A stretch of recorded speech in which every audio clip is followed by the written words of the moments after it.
It's me, Brianna, and you're listening to Are We Caught Up Yet? Marvel Edition. You can find us on youtube.com/SaveTheGameMedia and podcast services. On podcast services, we are under Are We Caught Up Yet? So, just to clarify. If you do want to show Save the Game Media some extra love and get early access to all of our content, you can find us on patreon.com/SaveTheGameMedia. All of that fun stuff out of the way. Today I'm joined by my co-host and friend, Sam. Now, Sam, as we started doing the countdown into going into this podcast, and then I made a noise that I realized you might not get the reference to, and so I'm just curious. One, Tootsie Pop. Two, do you know the Tootsie Pop owl?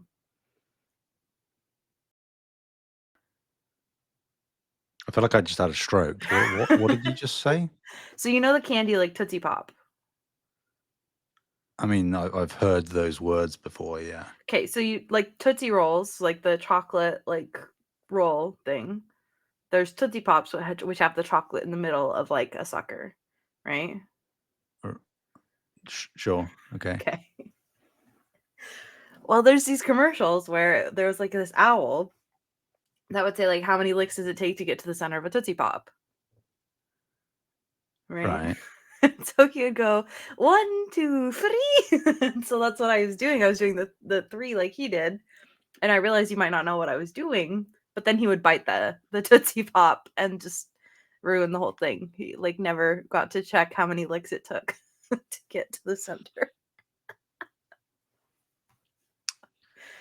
Yeah, thank you for clarifying, because that was You're going to haunt me, welcome. because I would I have do no that. idea what you were talking about. I do that a lot. Like almost every time like we do the countdown into recording, I almost always do the 3 the way he does. So I just, I wanted to clarify what kind of crazy I am, Appreciate it. Before we get started with today's episode, how are you and what have you been watching? I have 2 words for you. Yeah, I'm ready. Good, Uh-huh. nothing. I'm glad that you said good instead of busy or tired. I mean, those 2, but like the minute that the good is Okay. on the surface, so that's what I will say. Okay. Um, no silo or anything? No, unfortunately, been too busy. As of the between now and the last time. So, yeah, nothing to report. Well, I've backlogged a number of episodes, so gonna have to get on that soon, which I hope to in the next few days, maybe leading up to Christmas. That'd be great. Would love that. Do you do stuff while you watch TV or do you just sit there? No, I just sit there. I'm one of those people where I'm probably quite annoying, because I get very, very, very frustrated if there is any disruption of any kind Mm. to an episode of TV or a film. Like I'm very much of the opinion, a staunch believer in, if you put something on to watch, you're watching it. Like, we are watching it, and that means, like, because if you start watching something and then you start trawling through your iPad, or you start doing a thing and you're not really looking and you're just glancing up from time to time, what was the point in putting it on? What's the point in being there to watch it, because you're not watching it? Especially if it's something you haven't seen before. Like, that's important contextual information. What if people are paying attention but they ask you questions? Does that one drive you crazy? Depends entirely on the context, I think. Like, if I was with like a partner, I might be more forgiving, maybe. Maybe. But if it's just like, yeah, I can't guarantee it. But if it was like just a friend, I would just be like, please, for the love of God, shut up and just watch it. And realistically, you're probably going to have most of your questions answered. So yeah, I'm very in my own head about that stuff. Yeah. I try not to show it, but I know that realistically, even if I'm grinding my teeth when something does disrupt a viewing session, I know that it seeps through and people can see it or sense. That's okay. I get mean. Mm. Because what happens is my family and we watch anime usually during dinner, and it's in Japanese. And so if they're not paying attention, and I know they don't know Japanese, like they're not going to know what's going on, right? So my dad frequently will pull out his phone and like go to Slack and he'll start working. And then he'll go, "Wait, what's happening?" I'm like, "I will kill you." Actually. Like, don't ask me this. And then yeah, even when it is in English, though, he still has a million questions, but the one that like always like it's now become like almost a meme in our house because he does it so often. But a new character will show up on screen and he'll go, "Who is this again?" And I'm like, "Oh my god, we don't know." It drives me crazy. So then, yeah, whenever they try to talk to me during anime, because they'll be like, "Oh wait, what is this? I don't remember this. What's going on?" And I usually understand what's going on. I'll pause the show and I'll say, "Don't talk to me while the show's playing. Pause the show." And then they Mm. like, "Brianna, you get so scary when we have to ask questions." And I'm like, "As I should." Pause the damn show. So I get it. Ah, Mm. I get it. But I do stuff clearly while I watch TV. I crochet, but I usually don't have to look down at my crochet very much. So I am watching the show. It's just I need to keep my hands busy or I will end up on social media. And I won't even know how I got there. With your hands. I need crochet.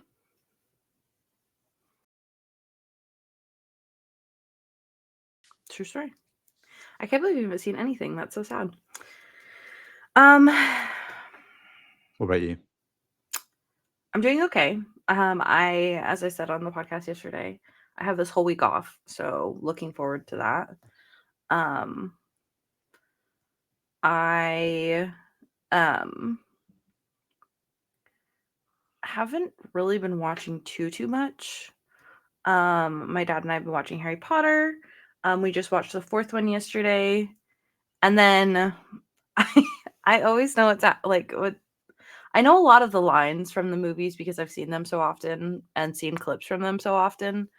So my dad gets really confused because I will randomly quote something because I know it's coming. So the first time they play like the tournament music when they're about to go into the maze, it sounds the same as when they get out of the maze. And that's when, Amos Diggory is like, "My boy, that's my boy." He says, "My son, that's my boy." Anyways, so I started doing that. My dad was like, "What are you saying?" And I was like, "Don't worry about it. It comes back in a second." But um, yeah, we finished watching the fourth one, and then I was watching a random like TikTok, and there was this lady, I don't know who she was, but she was supposed to be like some sort of like TV critic, and she was like, "Oh, these are like some of the top 3 like TV shows that I would recommend that you watch that you may not have heard of," kind of thing. And one of the TV shows she recommended, I had heard of and watched some of it, and I liked it, but I stopped watching it and I can't remember why. But it's called Evil. I don't know who's in it or anything. I'm not helpful. One second. Okay, it has Katya Herbers, Mike Coulter, Andrea Martin, Michael Emerson. I don't know. Anyways, so it's a TV show that's like about this dude who's training to be a priest that does assessments for the church, and then this girl that like doesn't believe in anything like supernatural or whatever. And they like assess people for whether it's like a church thing or if it's just like something that just like naturally happened. So the first episode is like a guy that may or may not be possessed by a demon. Second one's like a whether or not it was actually a miracle or not, stuff like that.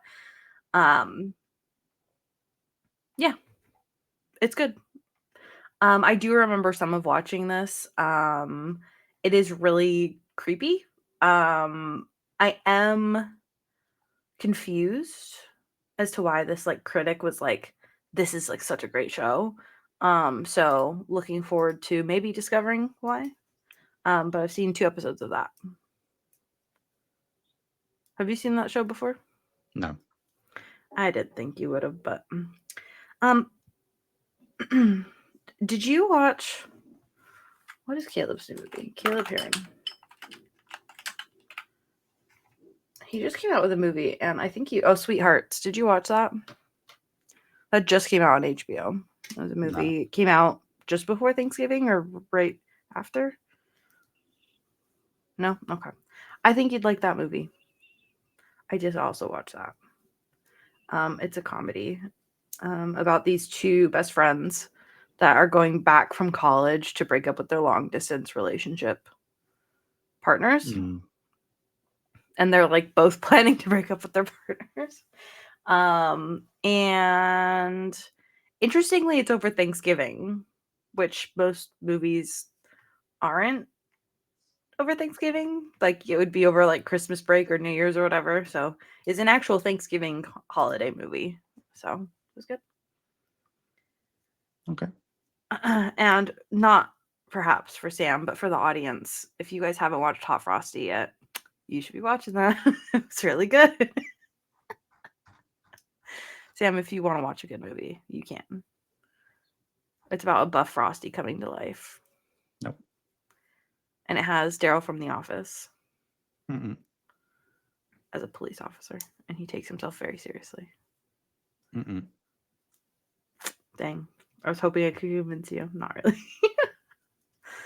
You know what I did watch yesterday, though? Guardians Volume 3. Ah. Have you ever heard of this movie? No. What is it? It's just this horrible movie that nobody ever wants to watch. I see. Fair. I'm just kidding. Before we get too deep into things, we will of course start with our general thoughts, as always. General thoughts for me on Guardians Volume 3.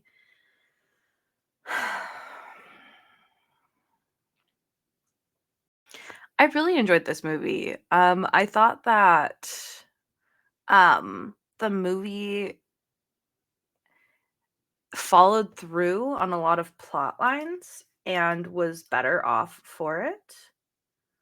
As in they introduced a bunch of emotional beats from previous movies slash some of the characters like storytelling arcs and stuff, and they followed through on those storylines and actually cared about like following those stories.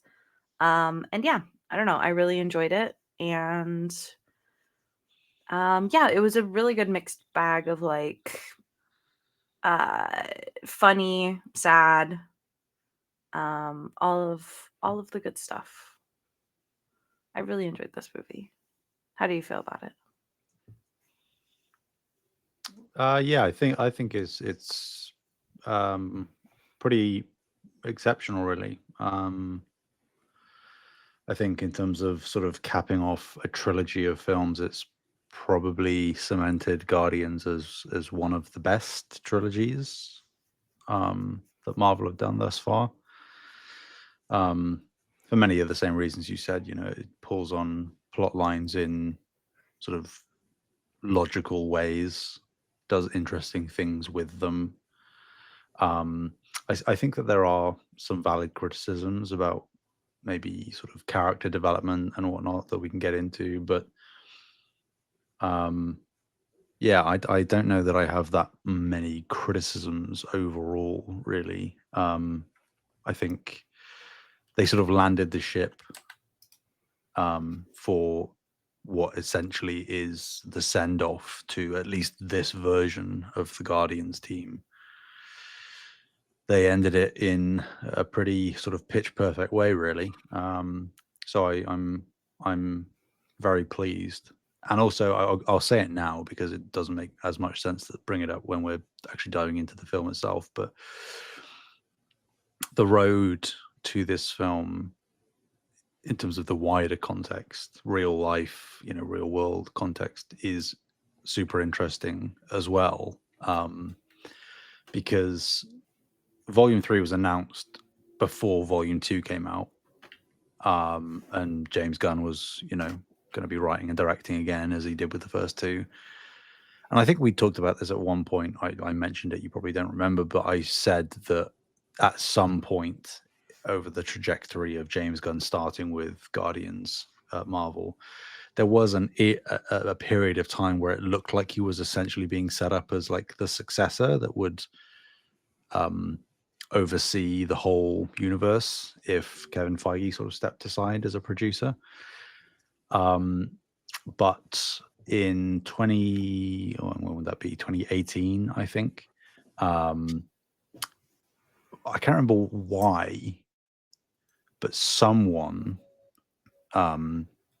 went on a bit of a cancel, culture attempt, really before cancel culture sort of boomed, and drug up a number of old James Gunn tweets from like, the mid to late noughties, I think. And they were jokes because James Gunn is a comedian. Initially, before he got into filmmaking, he was a comedian. But the jokes were in poor taste. I won't mention what they were about, but you can find out if you so wish to. You probably have some ideas. And he actually got fired by Disney because of that, because of the resurgence of the tweets, and then a targeted community continually bringing it up and making it a bigger and bigger problem. So they fired him, and Volume 3 was up in the air. We were like, is this actually ever going to happen now? Is Guardians, a bit of a tainted IP now because of its attachment? Like, it's so deeply James Gunn. And in the weeks and months that followed, pretty much every single core cast member from the Guardians cast publicly came out and supported James Gunn, and said how it's a bit absurd to drag up 10-year-old tweets that were clearly jokes, even if they are poor taste.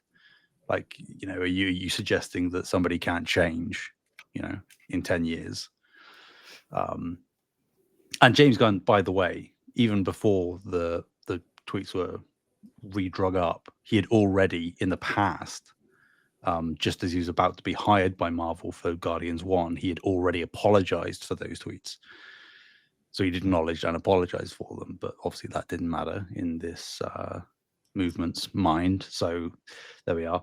And then I think it was the same year, so late 2018, Disney rehired him. But in that time that he was fired, he was actually courted by DC.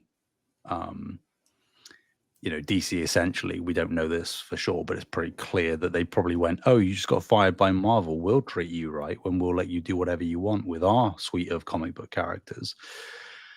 And thus he did things like the Suicide Squad over there. And now obviously he is literally the head of DC Studios. And Volume 3 marks his final Marvel film as a result. All of that to say, interesting contextual information. So for the rocky start and production cycle in the early days that this film had, and for it to be James Gunn's send-off, not only for the team in universe, but for his fingers being on the Marvel license, in the grand scheme of things, I think, again, I really can't fault it at all. I think it was handled excellently. Okay, yeah. That is definitely a lot of really important context. I did know about like not all of that, but I would say like a good chunk of it. Just from like because everybody was talking about it at the time. Man, sorry, I'm just going through this here. So are they for this team? Just because I'm interested, you said that this is kind of a send-off for the team, but they said everybody's returning? They did not say that, no. Well, they said Star-Lord was returning. Sure. And it seems Rocket's not going anywhere since Rocket is now the head, Yeah. and Groot is also not going anywhere. Mhm. So they did make it seem like Mantis was going to come back. The only person they didn't maybe say anything about was Drax, but Well, I'm not convinced we see Mantis, Drax, Nebula, Gamora. I don't think we see any of those again, personally. really. Obviously, Rocket Groot, Cosmo, Kraglin, I guess, technically, currently. He's on the new team that we see at the very end. Mm-hmm. And they did say Star-Lord will return. I'm actually not confident that that is going to happen. I think that certainly at the time they were probably planning that. I don't know if that's guaranteed. To be fair, he'll probably be back for the upcoming Avengers films because it seems like everyone's going to be in those films. But beyond that, I don't think he'll return in a meaningful capacity. I say that because I'm pretty sure there was, when they were doing this whole Disney Plus boom around this time that this film was in development, I think there was rumblings that they were going to do like a Star-Lord solo series, in a similar vein to like Loki, where it's just him going off and doing something now that he's like a lone ranger. Um, but that hasn't materialized, and there is no suggestion that it is going to. So I think that that's probably what that was alluding to. I could be wrong, and I'd be happy to see Star-Lord again, but yeah, I kind of feel like Has Chris Pratt said anything? no, well, he's kind of done the dance around that a lot of these actors do, where it's like, if I were to come back, it would have to be for a very specific reason that narratively makes sense and that I'd be interested in doing, Um, similar to what Hemsworth said about Thor. Like, if I come back and do another Wow. Thor film, it has to be very different. I feel Um, like they've had a wide range with Star-Lord of him like experiencing different things, right? And I feel yeah, like they haven't for Thor. yeah. It's sort of like I love these characters, and in some part of my brain, I'd love for them to exist in perpetuity. But I also think that, um, like Vision said, things aren't beautiful because they last. I think that saying goodbye to these characters, as hard as it might be for fans, is probably the best thing. Um, because it does reach a point of bloat where you just have so many characters, and they are at this point now. I think you have so many characters that are waiting in the wings all the time, and it will take years to see them again. Um, and I'd prefer to not have that problem because, even like right now, we're like, well, where is Shang-Chi? Where is Moon Knight? Where is, Kate Bishop? Where is, all these characters? We're like, where are these cool people that you've introduced? Um, and I think that these people have had a lot of stuff, a lot of narrative meat to chew on, a lot of interesting things to do. I don't know what more you can really do with Star-Lord, for example, that we haven't already done. I'm sure they could find something. It'd probably be quite easy, but rather than rehash old ground, maybe, or feel like we've kind of seen Star-Lord in these kind of situations before, why not just introduce either a new character or elevate one of the secondary or tertiary characters that isn't in the spotlight right now, and let them have the limelight for a bit. And then, hey, in 10 years' time, you could bring back an older Chris Pratt as a variant of Star-Lord, an older variant of Star-Lord, or the same Star-Lord that's decided to get back in the game, and it's going to be a big triumphant moment. So, yeah, I don't know. I think anybody that wasn't on that new Guardians team at the end, I would not confidently say, but I would say that anyone that wasn't on that team has a probably relatively high likelihood of not really being a big main character going forward. Okay. Um all right. Well, let's try and dive in here, man. I feel like there's so much to talk about. All right, let's just go ahead and start out with our usual. We've got soundtrack. I thought they did a great job with the soundtrack. I will say I feel like a little of a couple of the songs. Let me rephrase this. I think there's a chance that they've changed some of the music because some of it didn't feel like as good as some of the others. Like I feel like there were two songs that I was like two or maybe three, I can't remember, songs that I was like, didn't love this one. But for Interesting. the most part, I think, and I'm talking about like licensed music Sure, specifically. sure. Yeah. Um, but I think for the like overall, I thought that it was great. So yeah, how'd you feel? Yeah, I would say it's probably not my favorite um soundtrack of the Guardians films, but I would say this is going to sound paradoxical. I think this soundtrack hits more often than the other soundtracks do, I would but I agree with think that. that because of the integration, like narratively and thematically, of the other films' soundtracks, that is just done a little bit better. This one, falling short is the wrong way to say it because I don't think it does. I just think that I'm gonna going forward, I will remember the needle drops and the music choices in probably the other two Guardians films more than this one. Um, but I still love pretty much every choice they made, to be honest, I think. Yeah, With obviously a few clear standouts. So I would agree with that. I feel like obviously the last song that they play was the best. it's I pretty good. thought that was such a great moment. Hmm. So, okay, how about actual soundtrack like OST? Um, I I think it's okay. Um, I don't think it's like completely forgettable or just not there, as we've said with a lot of other films from Marvel. Um, I will say though that I not that it was overly well used in the previous two films either. Maybe the first film it was because it was the first time we were seeing the team, but the actual like Guardians theme I felt was sort of sorely lacking for this film.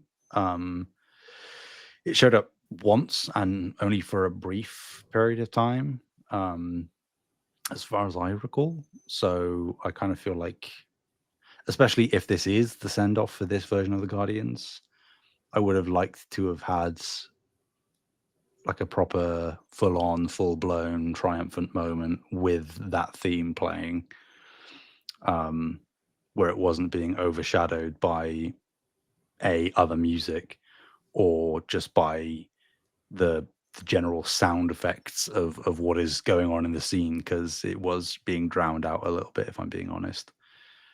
That's the only thing I really have to say. Um, yeah.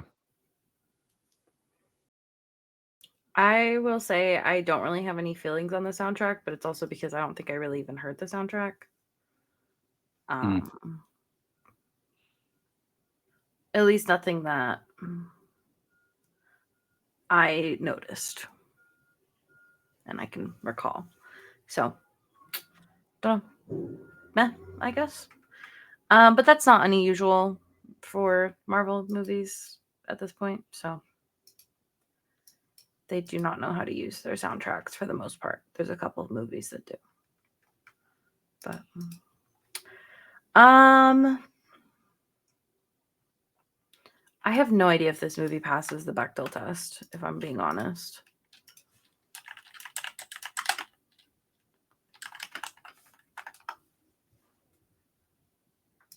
Let's see. Yep, it did. All right, thank goodness. It passed the Bechdel test, guys. I was hoping it did. I was hoping that maybe, the sisters chatting would count for something, but I couldn't remember what they talked about specifically. So I couldn't mm. remember if they talked about Star-Lord. um All right. Well, there's that. Okay. Well, for this film, we had a couple of new characters. Actually, quite a few new characters. We had Will Poulter as Adam Warlock. I think pretty close to exact words was, "Oh my god, it's the eyebrow dude."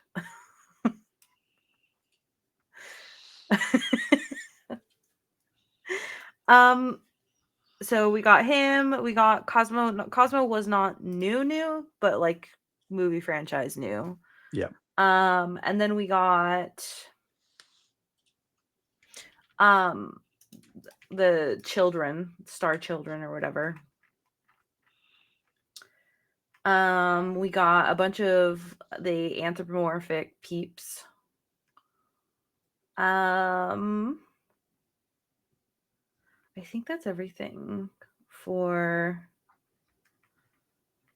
like main characters that are new besides like the actually I'm pretty sure we've seen the bad dude before too. Wasn't he in one of the previous films? Very briefly. No, no, Oh, okay. no. Okay. Well, then we also get the High Evolutionary. Mm-hmm. And I'm going to be honest, I don't know how to pronounce the actor's name. Do you know how to pronounce his name? Chukwudi Iwuji. Thank you. Appreciate that. So yeah, we got some really cool new characters. The first one, of course, we see is Adam Warlock, which I immediately assume is actually a character from the comics based on his design and stuff. He is indeed. Doesn't look anything really like that in the comics, but well, I mean, he has the gold skin for sure. But the costume is very much a departure. He's far more flamboyant in the comics usually. But it's what it is. I think that this is, yeah, Adam Warlock is probably one of my biggest criticisms. Because he's a really interesting character and usually a super interesting, dynamic, cool character, and very, very, very, very, very, very, very, very, very, very powerful.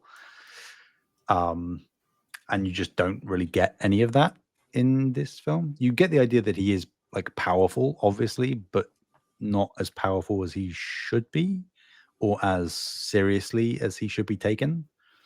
Well, I think like they kind of explain it, in my opinion. I feel like they explained it enough that I was fine with it because they show him, they set stakes very early about how powerful he is. It's like Mhm. immediately what they do, like look how strong this guy is. But then they also kind of explain using like his mother, like that he's perhaps not the brightest. Yeah, I don't know. I think because they frame his sort of idiocy and just sort of bumbling naivety as the fact that he's essentially a baby, right? Yeah. Like he's just been born out of the cocoon. And he was born early. Yeah. So it's like, okay, I get that, but then I look at, and I know that it's not a one for one thing, but I look at how they did like Vision when Vision was first born, shall we Mm-hmm. say. And I know, again, Vision is like essentially, for want of a better word, like a supercomputer. So, like, he is going to be extremely intelligent and sort of logical right out of the artificial womb, so to speak. But I don't know. I think the problem is that obviously Guardians is a comedy film, so it makes sense that it's going to be funny. But to make Adam Warlock like the self-deprecative character here, where it's like the bumblingness is funny and you can narratively justify it, I think that it doesn't do a service to the character. I don't think it puts him on the best foot starting off, moving forwards. Because it makes me, I guess, a little concerned that maybe, and obviously it remains to be seen. I'm a bit concerned that they're going to keep this kind of not this degree of idiocy, but they're going to keep the humor and the sort of you know completely oblivious nature to him. And I don't want that really. So Um, what's his character more like then for the comics? Like what would you expect if like not knowing that he's here, what would you expect if they were like we're introducing him? so um, Adam Warlock is essentially genetically engineered to be perfect, right? That's why what they're doing in the cocoons. So like Mhm. everything about him is meant to be essentially perfect. Um, and he is in the comics more often than not recognized as one of the most powerful people. He's recognized as like a savior across the universe. He more often than not, and you see he has that little like crystal in his head. In the comics, that's traditionally one of the Infinity Stones. He has the Soul Stone in his head, which not only shows his power, but also that he is entrusted with that. Um, he is in the comics the guy who snapped the Infinity Gauntlet, um, and there's also parts of. Give me 2 seconds. No problem. So Ted just needs some attention. There's also elements of his character where he kind of has like a split personality. What split personality is wrong. The power that he has manifests inside of himself as this like malevolent entity that is distinct from him that he kind of has to continually subdue and keep it hidden away so that he can wield the power without it completely consuming him. But sometimes it does consume him, and he becomes like, as you would expect, an incredibly powerful threat to the good guys. Um, and not that all of this has to be set up or all of this has to happen, but I kind of feel for a character who has that much gravitas to just portray him as a bit of an idiot, whilst I understand narratively how they make it make sense. I don't think, like I say, I don't think it does service to the character moving forward. In the same way that weirdly, kind of in the same way that we talked about Kang the other week, right? Of like you're introducing this guy, he's meant to be super powerful, a big threat sometimes for Warlock, and Kang got defeated by ants. It's like, okay, so the first time you're showing this character properly, you kind of undermined him in a way. Is that the I feel biggest of like that deals? was a lot more egregious than this for sure. Yeah, like oh, for sure. And is it the biggest of deals? No. Can you rectify it? Of course. But I'm not confident they are going to rectify it. Yeah, I can For Adam definitely Warlock. understand the concern for him. Uh, Yeah. I mean, I think it's like you said, it would be pretty easy to fix this and just be like, you know what, in this movie he was really young. Now he's like much more experienced. Now, he's fully formed being and, now he can be who the comic character is or Yeah, whatever. now that he's sort of getting to grips with his powers more, he realizes that there's something going on that's wrong, inside of him. All that stuff can come. It just hasn't come yet, and I just want confirmation. That's me being anxious more than anything, to be fair. But Yeah. worth Do pointing out. you do we know for sure whether or not the stone in his head is the soul stone? It's not Okay. because obviously they've been destroyed in the main MCU timeline. They're all gone. So it is just. Well, that's a good question. What is it? Just a thing. It's just a stone, I guess. Just a nice little crystal that they decided Okay. to put in his head as a homage, I suppose. So does Um, he in the comics, I guess spoilers for the comics, does he die with the soul stone then?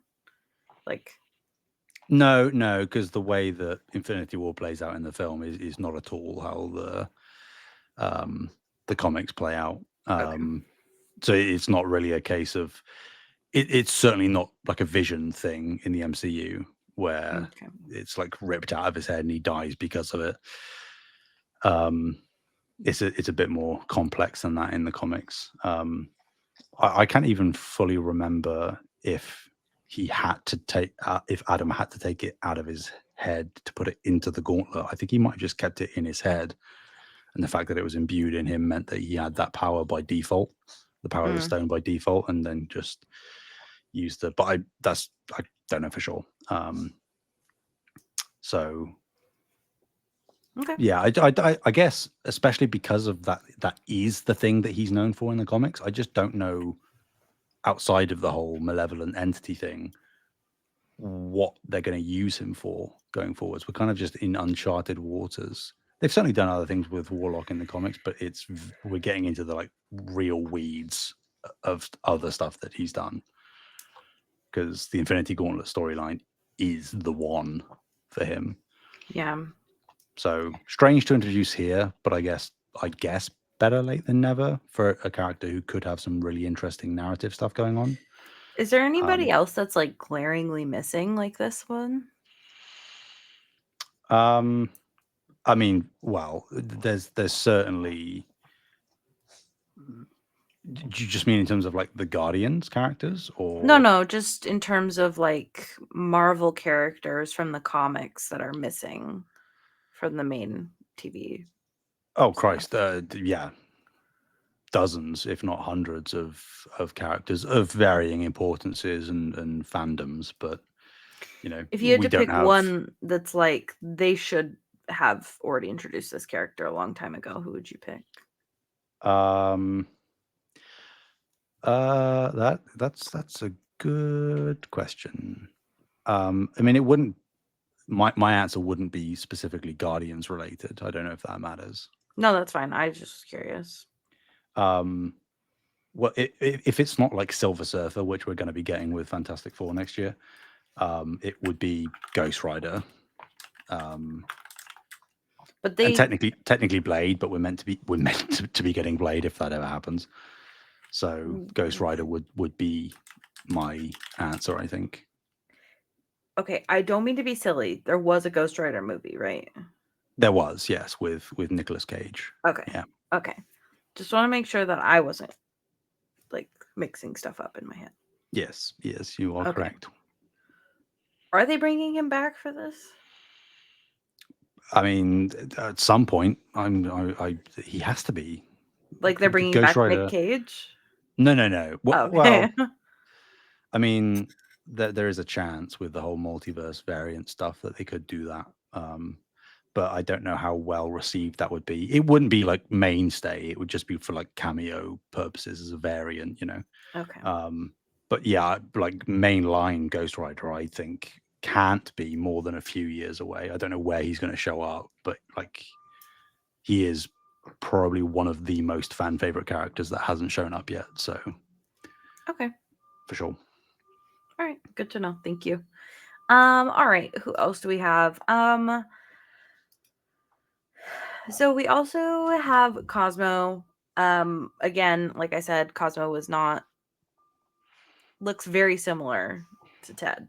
Um Cosmo's not new for like overall, but I would say that this is like the first like real like we get to see Cosmo in action, I guess.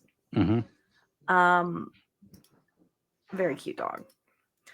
Um how do you feel about Cosmo generally as a character and how they portrayed Cosmo in the movie?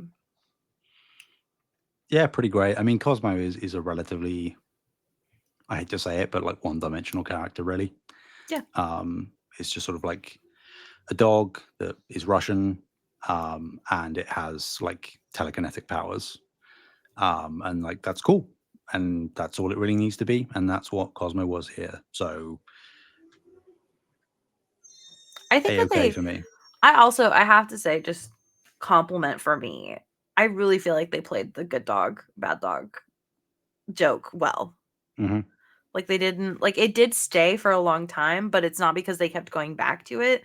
It was they only went back to them after a very long time and they're like, "Oh, hey, do you guys remember these guys over here?" Yeah, She's still upset. They're like, "Just yeah. drop it." Mm-hmm.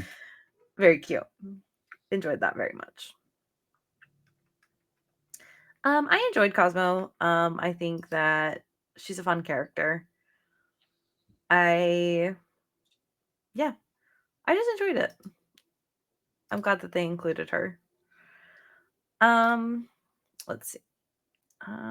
Whilst you're finding something, I'm going to let Ted outside. Okay, bye, Ted. We say bye to Ted. Bye, Ted. He's very cute, very handsome. You can tell. Him and Sam look very similar. Okay. Well, so there's a bunch of characters that I would love to talk about. I think that, there's a lot of ways that we could go with this. That's kind of why I hesitate, because I think that Starhawk. I did not know that was that character's name. Good to know. I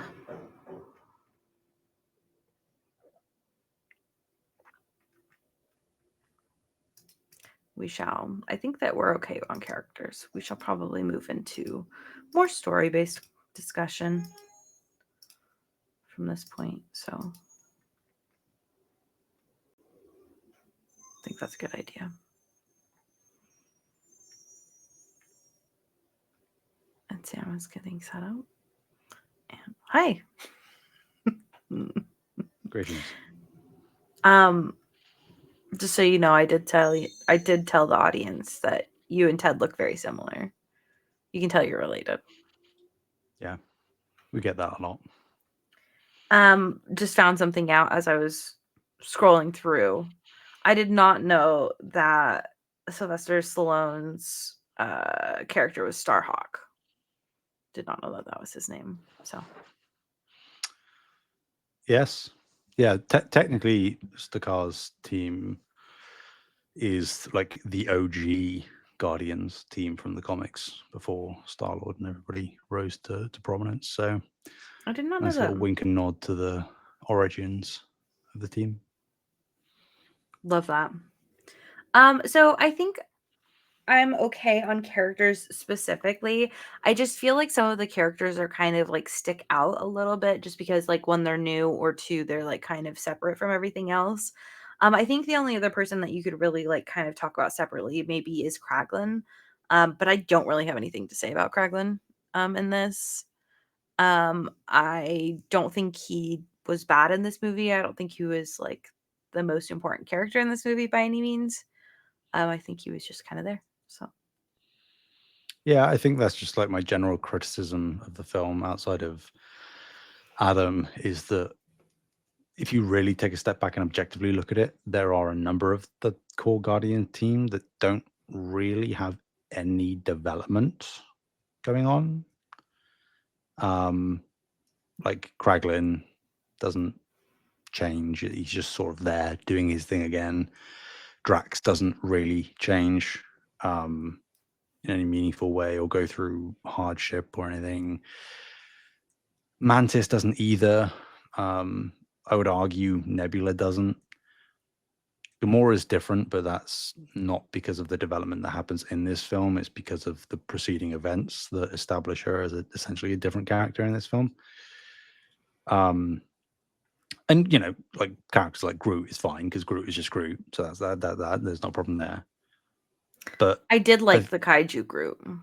yes, of course, who doesn't? Blah, blah, blah, blah, I did doing all not like the only head Groot. Did not enjoy that one. the little spider head Groot. That really grossed me out. Yeah, I think that's a complaint I have. Again, does it really affect the film? No. But when you do take a step back and look at the bigger picture, I think that is something that you can levy criticism against. And even like if you talk about actors, like Dave Bautista, who plays Drax, has been on record sort of saying, over the three films, Drax didn't really get to do all that much, or B, change all that much. He certainly has really nice moments, and like introspective suggestions about his character, you know, like we talked about with Guardians 2, where Mantis feels him and starts sort of bawling, and you can tell that he's smiling and remembering his wife and daughter who are killed. But it's like, that's all inference, you know, and visual storytelling. It's not actual meaningful, chunky character stuff. And I get that. And it's a shame that, again, I don't have the answers to know what you would actually do with the characters, but I can't really fight against that kind of idealism, especially when it's coming from some of the actors themselves. Well, it's sort of like, I love playing them. It was a great time, but I do wish I got to do more. And I'm sort of like, yeah, I kind of wish for that as well, because every single one of the Guardians lineup, in my opinion, is so ripe with interesting character dynamics and traits and quirks. And it's very clear that a select few are given the limelight across the trilogy, which is fine. But it is unfortunate that it does feel, in a way, with minor differences, obviously, that there are a few on the Guardians team that are kind of, we leave them at the end of this film almost, again, not exactly, but almost in the same position that we found them. So yeah. Yeah, I get that. I would say that I definitely, like, I don't want to, like, I'm not trying to, like, argue the point, I guess, especially if the actor himself feels the same way. But I do think that Drax, for me personally, I felt like Drax got some interesting and important moments in this movie. Mhm. Um, and yeah, I mean, specifically, like, I think him being able to fulfill wanting to be a father, like, I think that, like, what she says, like, "Oh, like, you were meant to be a dad," I definitely agree with that assessment. I also think we get an interesting moment when she says, like, you know, "Oh, he's just stupid." And he goes, "Oh, you think I'm stupid?" And you can, like, kind of hear, like, that heartbreak. Mhm. Um, and then she makes him forget. Like, I think that there were some, like, important moments in the film, but I do think that they definitely could have done more.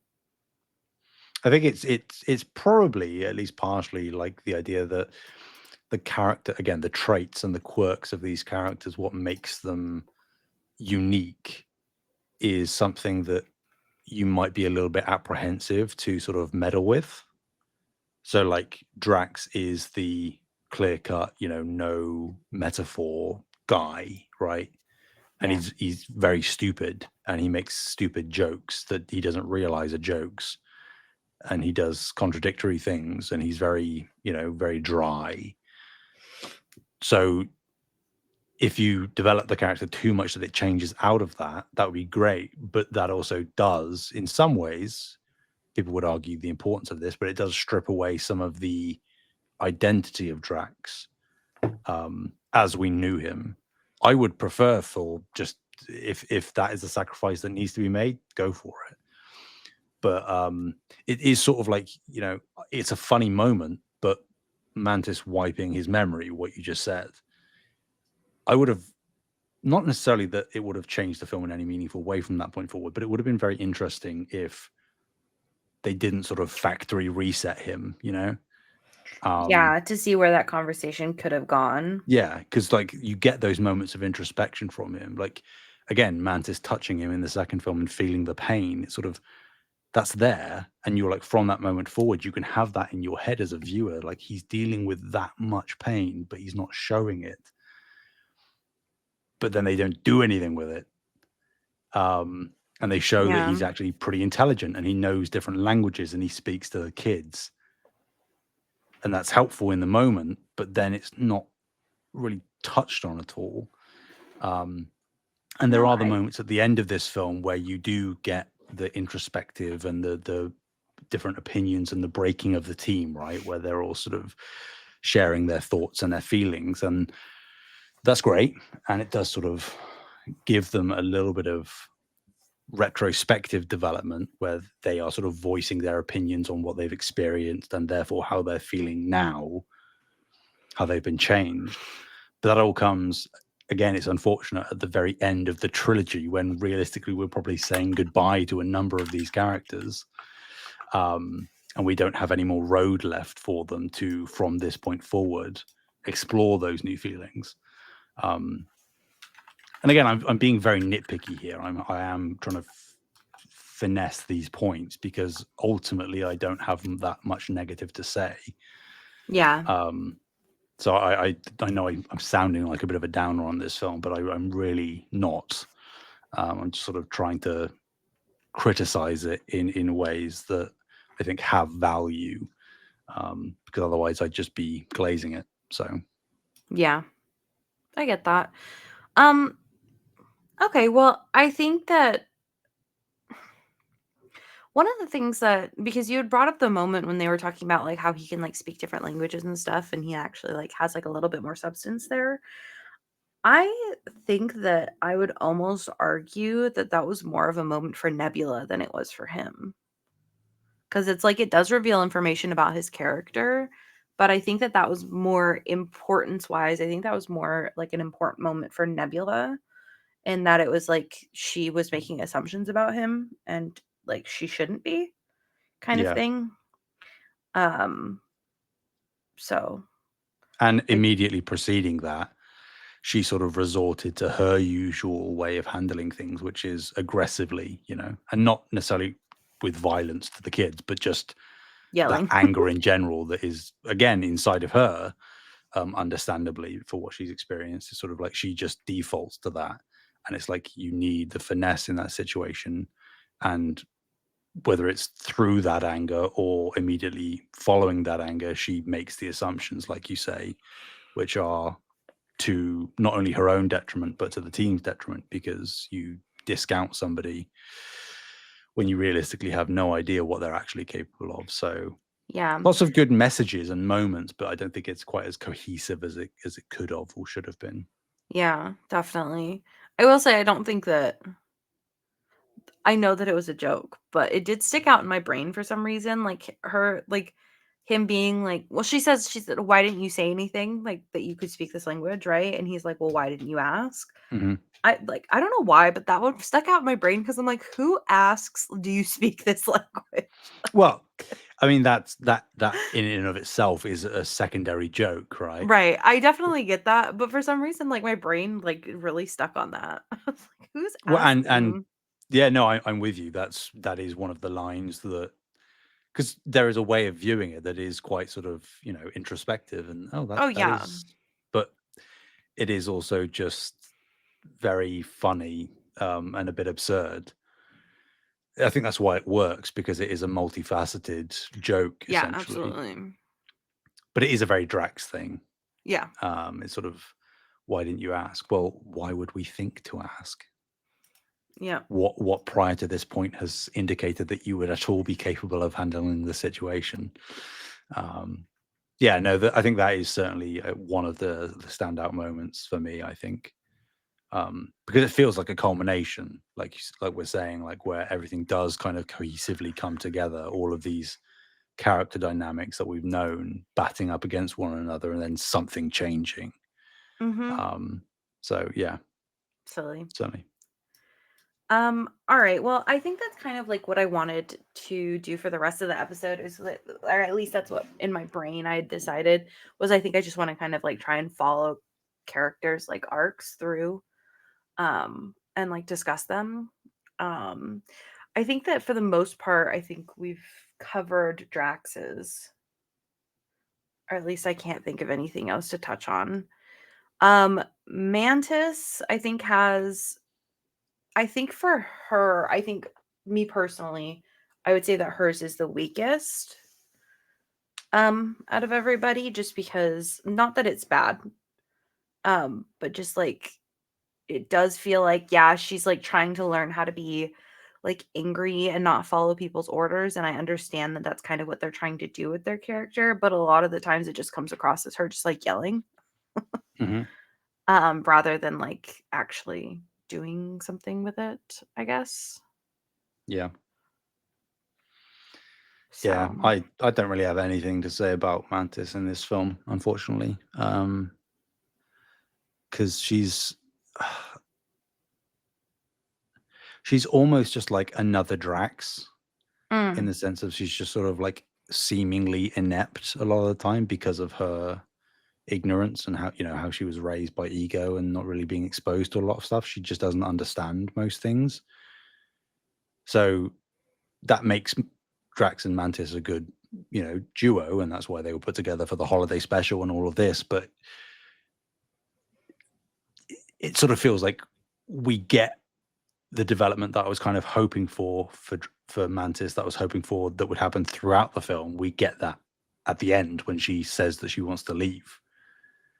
It's sort of like, well, where was this agency throughout the rest of the film? I know she has the moments, but it kind of Yeah. just feels like, again, like you say, she's just sort of shouting and being the sort of like over the top expressive person that she is because she doesn't know how to handle situations. Yeah. I mean, the Yeah, thing is like it's because she doesn't know how to like form her own opinions that she kind of is the way that she is. I will say I really appreciated the moment that they actually addressed like Nebula like stopped and was like, "Why did you guys not listen? Because now there's like a chance that our friends are dead and that this whole time, like this whole mission we've been on is now nothing because like you guys chose to not like follow through what you were told to do." yeah, I am really glad that they like stopped and addressed that because sometimes they like try like I know that it was kind of a jokey moment, but sometimes they try to like skip past when people don't listen. But like they didn't. They stopped and they were like, "Hey, like this was wildly inappropriate behavior." And I feel like that has to be at least in part like when Mantis is realizing like this can't keep happening because she just like listened to Drax and Drax just went off and like it's now it is what it is kind of thing. But hopefully she's able to learn how to reflect and make her own decisions. yeah. I also, speaking of Mantis, I find it like deeply disappointing that the whole her and Star-Lord being siblings thing is just completely absent. They say Like, it I mean, sure, verbally. but it's like there's no sense of like sibling, between them that is mentioned in dialogue, like once I or mean, twice. But I get it though, because it's like they didn't grow up together at all. I'm sure, and I know Like, that what would you do if you found out you had like a half sibling right now? Do you think you'd like be going on like adventures with them or whatever, right? Like obviously that would mean like much more for your family, but yeah, just like the I don't actual half know. sibling part. I just think maybe not even throughout the film, but you do get when it looks like Peter's dead. You do get, Mantis sort of crying out Peter, right? But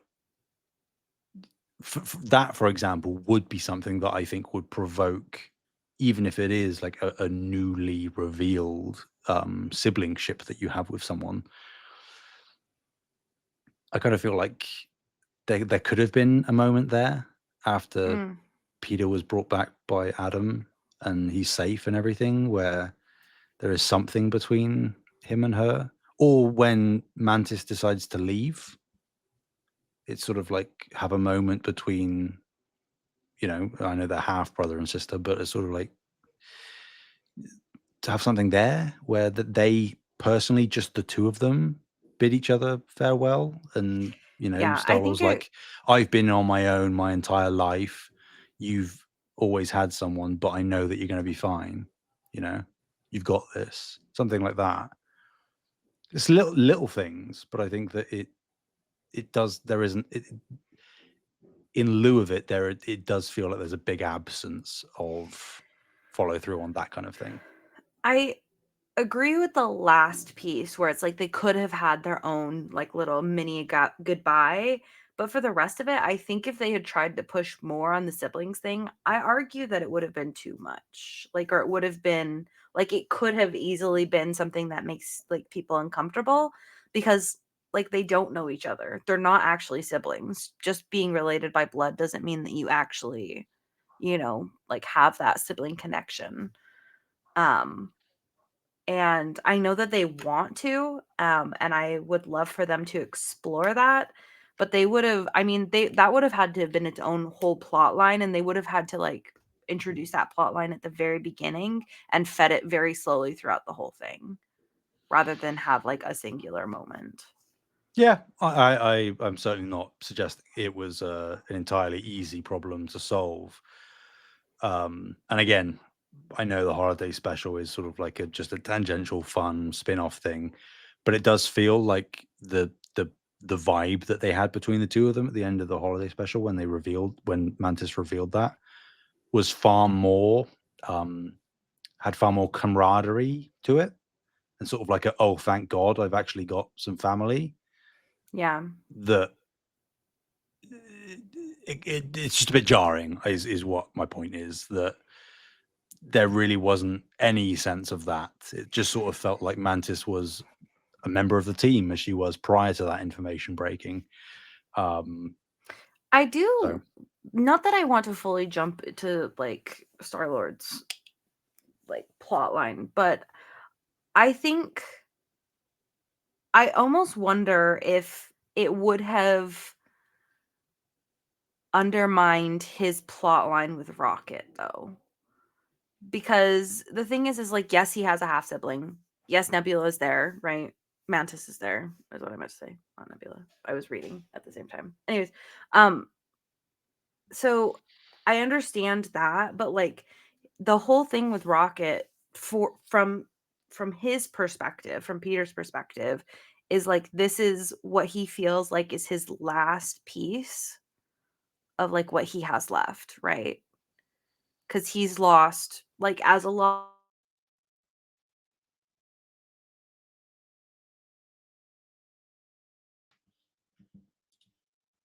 his love and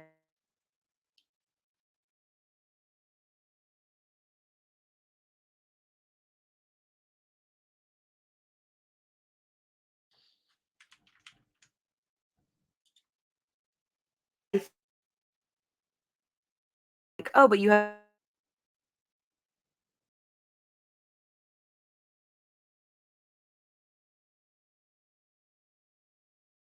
this last person.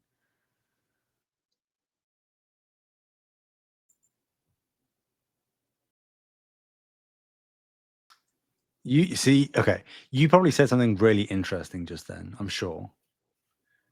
I did. But the unfortunate issue is, um, at least on my end, you went robotic and then you stopped speaking, and then you came back a little bit robotic and then you Oh, stopped speaking. Um, okay. Well, that's recap good for because me. I did Recap. say something. Sure. Basically, what I was saying is that like I think that because like Peter's core person, all that he has left is Rocket.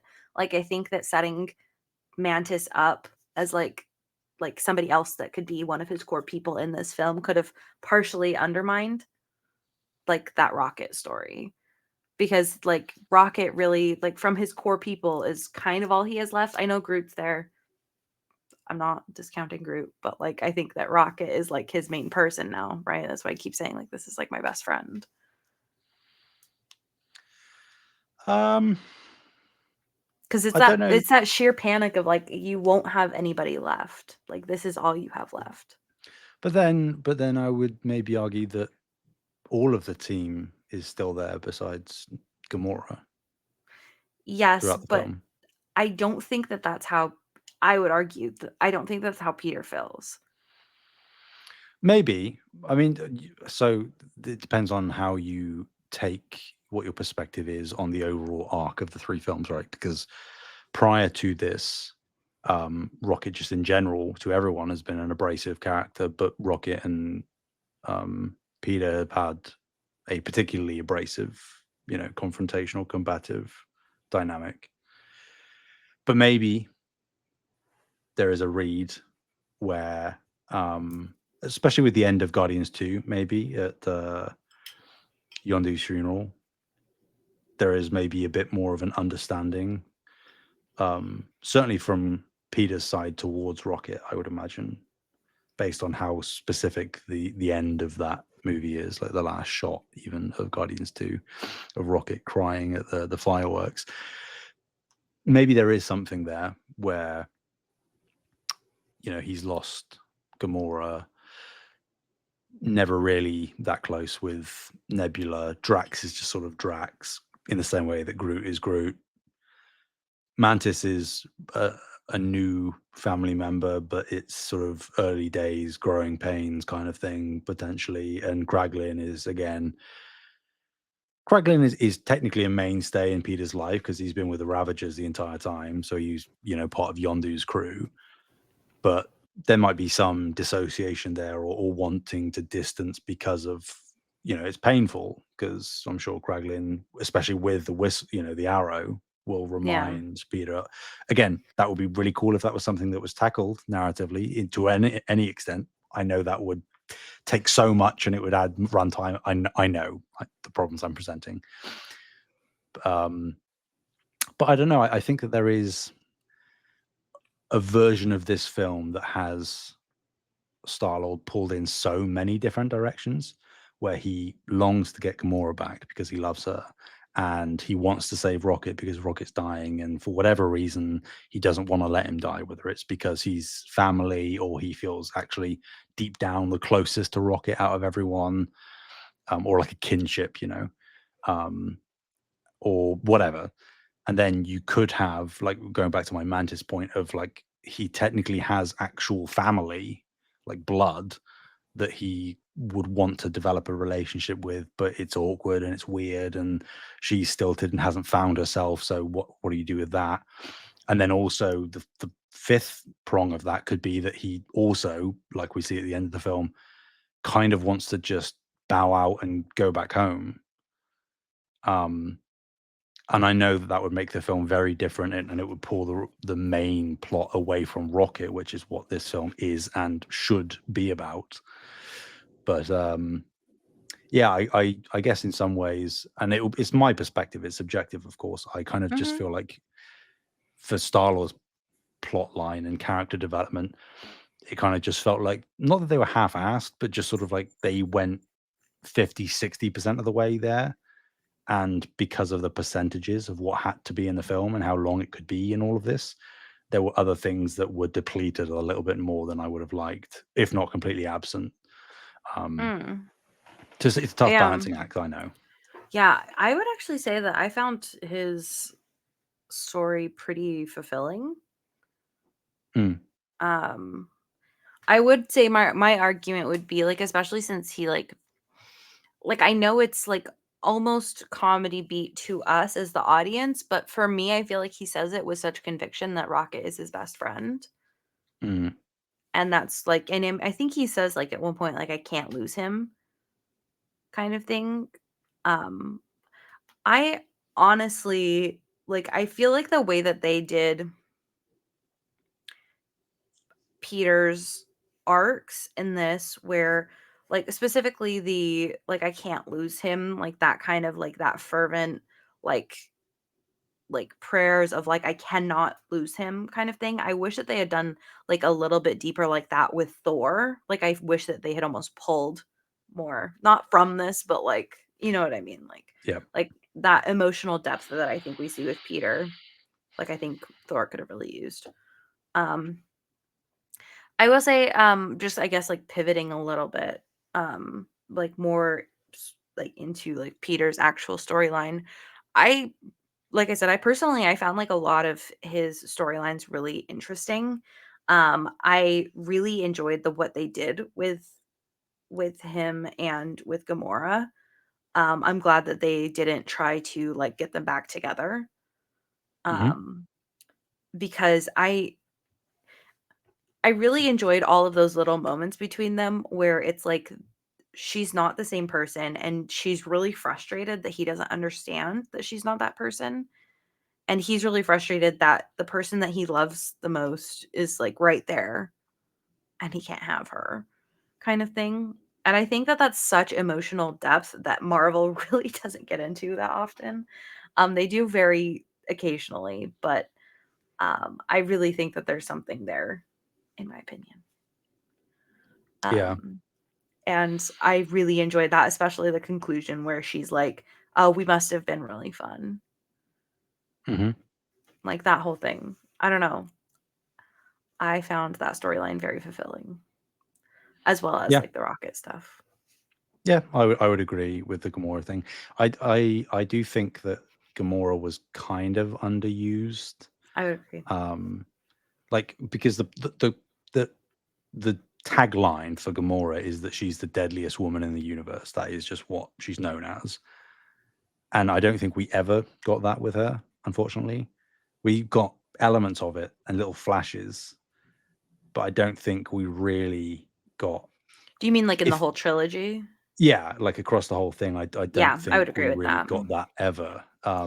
If you Yeah, took I would the go ahead. abrasiveness of her in the first film, the like no nonsense, sort of Mhm. very dismissive attitude, and you add that in with like the ruthlessness in this film, I think then you've got something real good. Um, Yeah. yeah, I would say that in my opinion that this was like the third film specifically was not the film to show off like her being like the deadliest person. yeah, Because I think I found it really interesting that because she's again not the same person, she's no longer in step with this team. Right? So, like, for, like, the last, like, main fight that they have that's, like, in that hallway where you, like, get, like, the full out, like, choreographed fight scene where they're, like, spinning around each other and, like, the whole team, like, they is the whole time, like, she's there, but she's, like, not really necessarily able to fight with them on the same level that they're fighting with each other because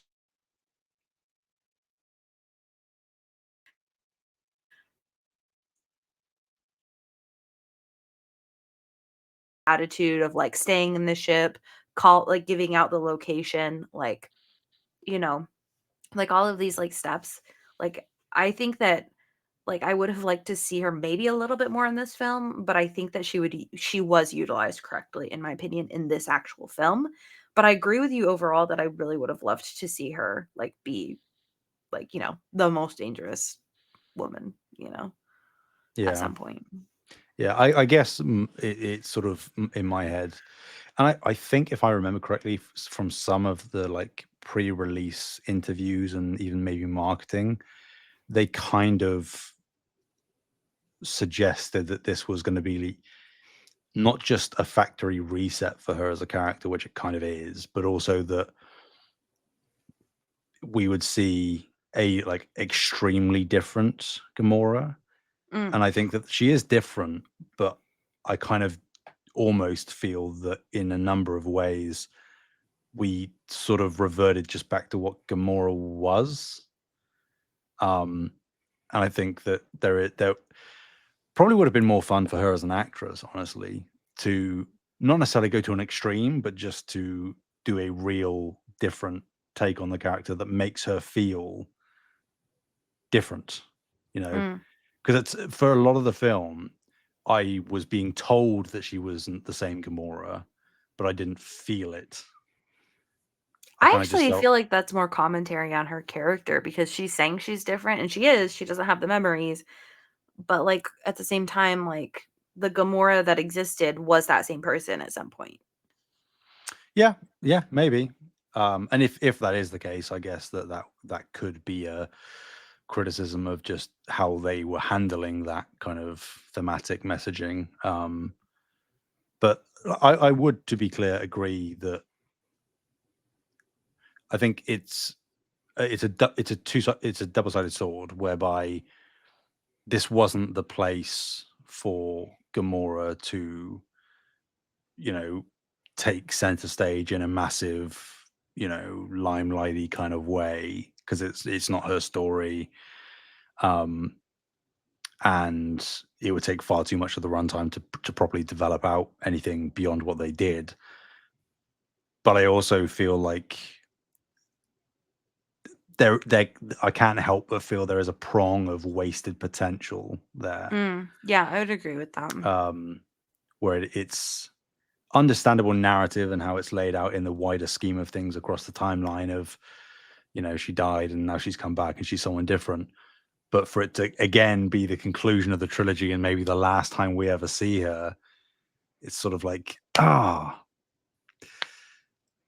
okay, so you've actually set an interesting foundation for this new version of the character, but are we ever going to see them again? Probably not, and that is a bit of a bummer. So, Yeah, I definitely agree with that.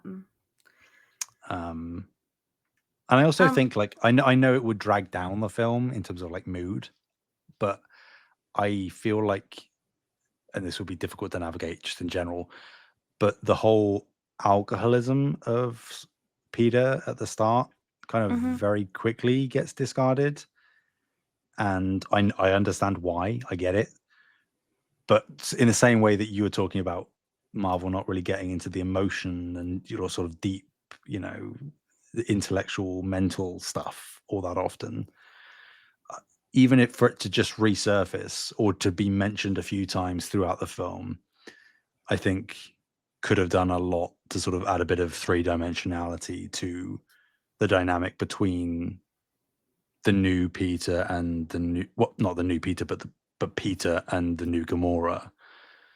Because then you could have maybe like a contextual discussion of, well, if Peter is still wallowing in guilt and pity and, you know, just sadness generally, and that is affecting how he interacts with this new version of Gamora, is there a conversation that you could then have of, well, is Peter self-inflicting this rift that maintains itself between him and her now, you know? Because you could argue Gamora has changed, obviously, but even if it's for understandable reasons, Peter isn't the same person he was when he and Gamora first met. So that conversation could be really interesting, of the choices that he's making for whatever reason is changing who he is and how he interacts with people, and therefore that itself could then affect the potential of Gamora falling in love with him again. That he is self-inflicting his own wounds that he is upset about. yeah, Um, but that is like, I think, way too intellectual a discussion that this yeah, film could manageably have alongside everything else. So yeah. I don't know. I think that there is, unfortunately, especially because this is like these are TV series and movie, series and stuff like, and like if this was like a book, I think you would get a lot of this exploration. I think you'd get that like with the alcoholism, all of the stuff with Gamora and how it's changed him and how that's why it's not the same. I think you could also like have a discussion of like the reason why he's like so affected is that he like did not get to say goodbye to her at all. It was very sudden. It was like there has to be like some sort of backlash from how sudden that was, for him, where it's like he had no time to adjust and all of a sudden he's in a new reality, and on top of that he couldn't stop moving because there's all of this other stuff going on. yeah, and it's repeated trauma, right? Mhm. Because he didn't get to say goodbye to his mum, Mhm.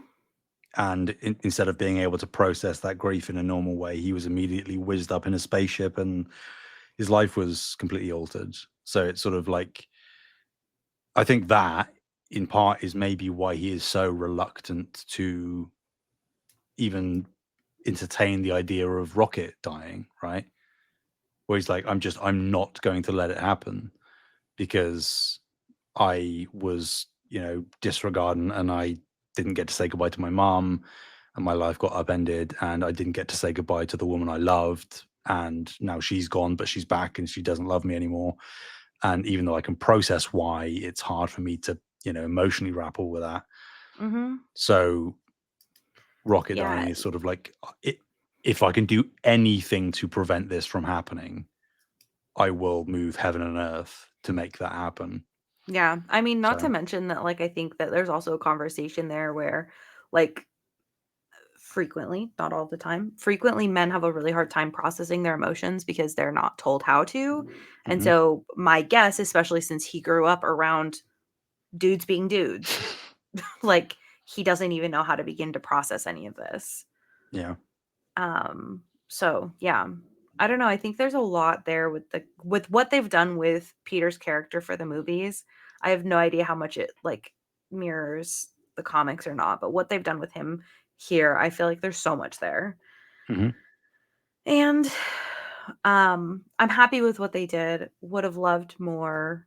But yeah, I think he's a really interesting character. One thing I wanted to bring up with his character, just because it was one of my favorite moments, but when he like when they're like in the weird, like gross ship that's like made out of the organic material, that was really gross, by the way. Um, and he's like, I told you she liked me. Like, I did not see that coming, and I really enjoyed that moment so much. So I just wanted to call that out because I loved Hmm. it so much with Ura Yeah, or whatever her name is. Yeah, very good, that's a good moment. very good. Him being charismatic. And they actually really did show it that time. Like, I fell for it. I was like, oh, look how nice he is. Hmm. Hmm. So, did you fall for that one or did you know it was coming? I assumed something was happening, but I was sort of. It still took me out of left field how it resolved. Yeah. Yeah, I feel like he could have easily done that. Like, he does seem like the kind of person that would be like, hey, let me just talk to him. He'd be like, yeah. guys, my best friend's dying. Let me have this. Hmm. I don't know. I thought that was silly. That was fun. Um, I think we've already kind of touched on Gamora just in that like she's just like a counterbalance in a lot of ways to Peter as well as Nebula, but mostly Peter for this film. Yep. Um and yeah, I mean it does really suck. Like Nebula didn't say anything and she just shows up. He's like, "Why wouldn't you say anything?" Yeah, that is messed up. Is there anything else you specifically wanted to say for Peter or for Gamora? I want to move to Nebula just shortly next, but Yeah, I don't think so. okay. Um, yeah, happy to move on. Okay, cool. So for Nebula, they don't have anything romantic going on, right? Like they tried to suggest it and then they both overreacted, but I couldn't tell if it was an overreact as in like they like each other, but I was like, that's kind of weird. Don't love that. No, no, No. purely for a joke. Yeah. Okay. Okay. Just making sure because I was like, I don't want this for so many reasons. For so many reasons. Ew. Okay. So for Nebula, I have really enjoyed the way that her character has shifted over multiple films. But because it's taken so long for her character to kind of get to where she is now, I feel like it's really hard to kind of pinpoint each moment because they've done it so slowly. Um, I will say for like main moments, I think she has a lot of issues with like assuming the worst and it usually not being the worst case scenario, with a lot of like creatures, people, all of that stuff. She's very one note character, not in terms of writing, in terms of like her personal life. Like she just likes to yell. And I think she's kind of seeing that that's like no longer servicing her. So I thought that that was really like, I think that that was like a really interesting lesson for her to learn in this.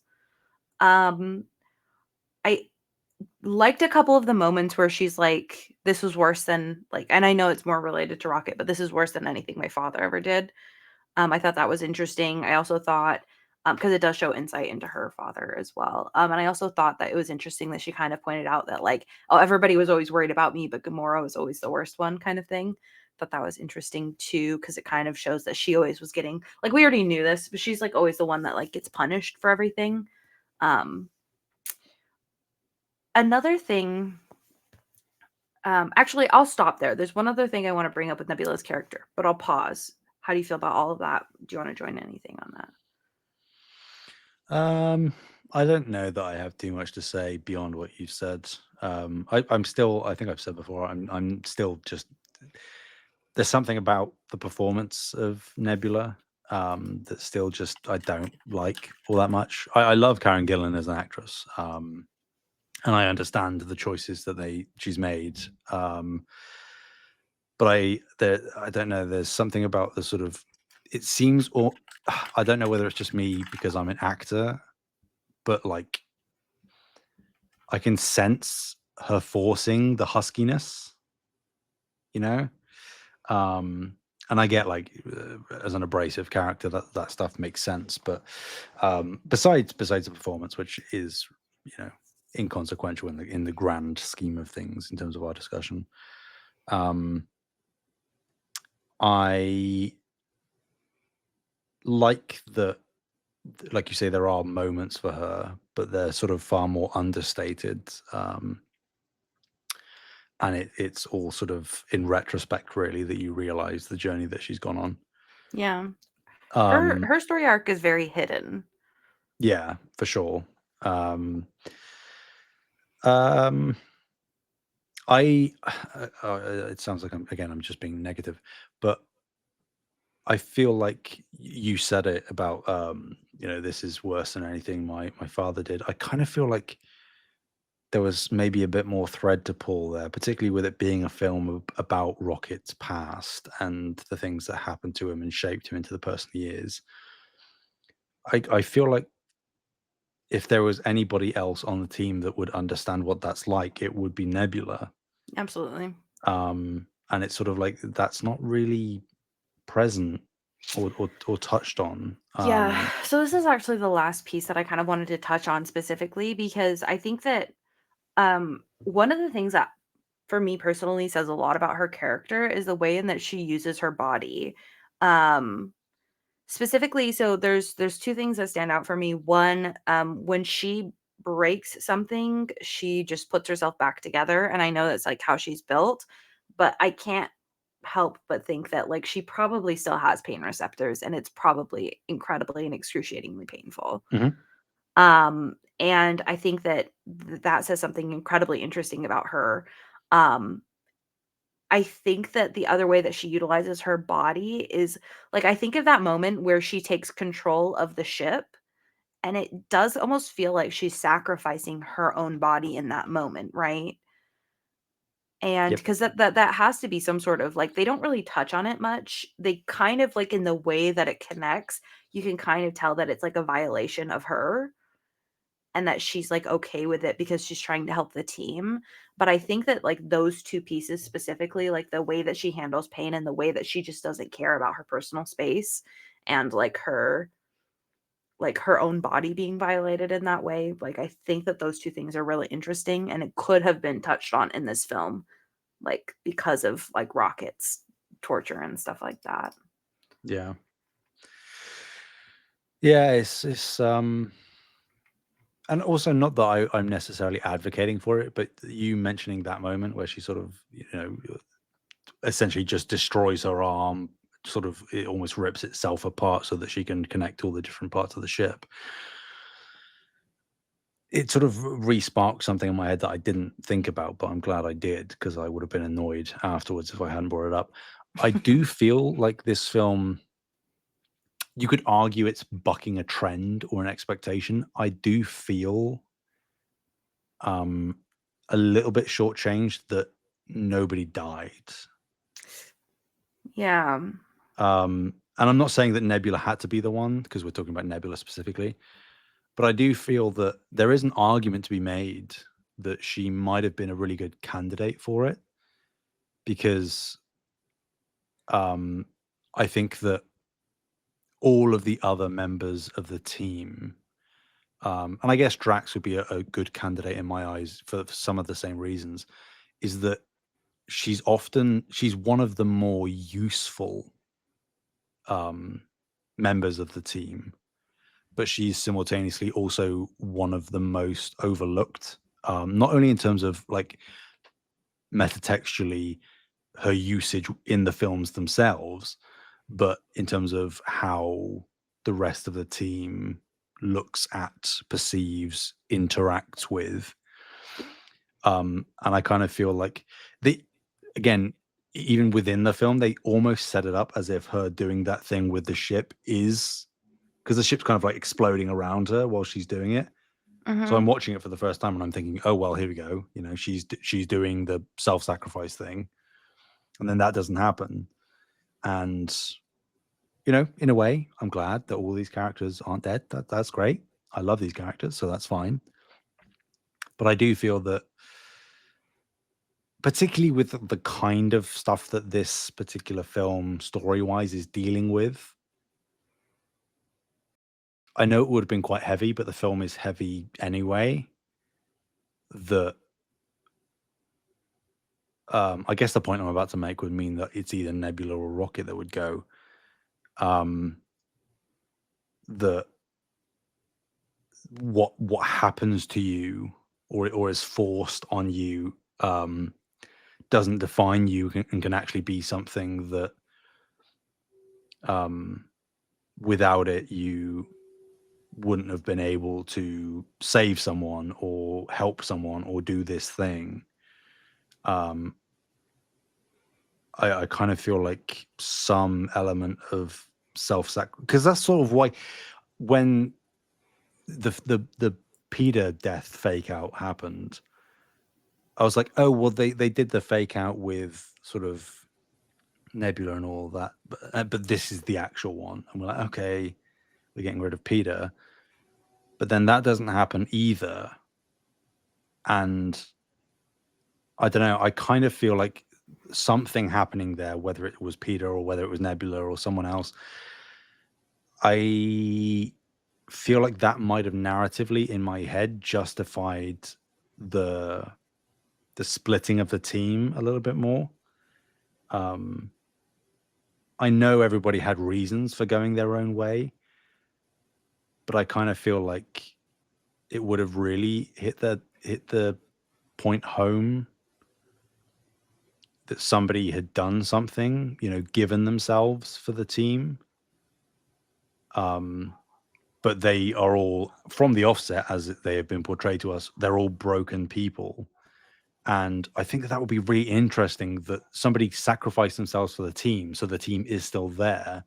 But because of how deeply vulnerable and broken the people are, they need to step away from one another regardless. I don't know. I know that that's like quite morose and downbeat, but I kind of feel like everyone got a happy ending. And I don't know how I feel about that.